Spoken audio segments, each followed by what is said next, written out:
Mula nang isagawa ang kampanya kontra droga ng gobyerno, hanggang 15 ang dumudulog kada araw po yan sa Quezon City Drug Treatment and Rehabilitation Center.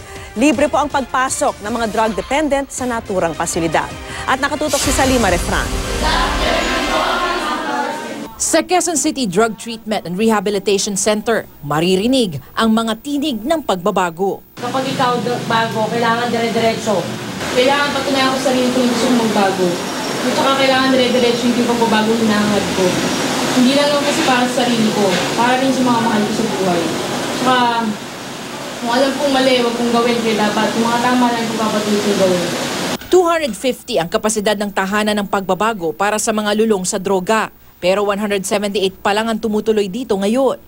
Imbis na drug dependents, residents na ang tawag sa kanila dito.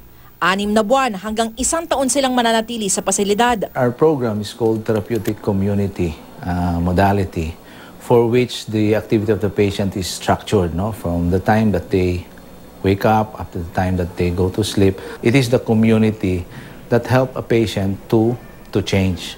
Karamihan sa mga residente, dinala o pinasok ng kanilang mga kaanak. May ibang dinala ng barangay, habang ang iba naman dito na tinalaga ng korte para magbagong buhay.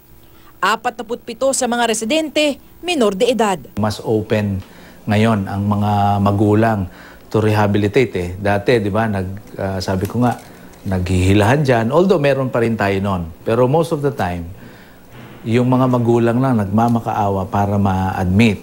Kumpleto rin sa aktibidad ng tahanan, may alternative learning, livelihood at group counseling. Nagsasagawa rin dito ng drug dependency evaluation at diagnostic drug test. Habang sumasailalim sa testing, pinapasok sa holding area ang mga residente. Nakakandado para raw sa seguridad. Magmula ng isagawa ang kampanya kontra droga ng pamahalaan, nag-a-average ng 10 hanggang 15 araw-araw ang dumudulog sa pasilidad. Pero sa kanilang karanasan, mas hirap daw ang pamilyang ipasok ang kaanak sa rehab. Pwedeng siya yung naghahanap buhay, kung maayos naman na naghahanap buhay. So, bread and butter nila, yung hanap buhay ng kanilang nagda-drugs na kamag-anak. Pangalawa, yun, yung stigma. Ayaw nilang matatawag na drug addict yung kanilang ka-family. Libre at walang babayaran sa pagpasok sa pasilidad.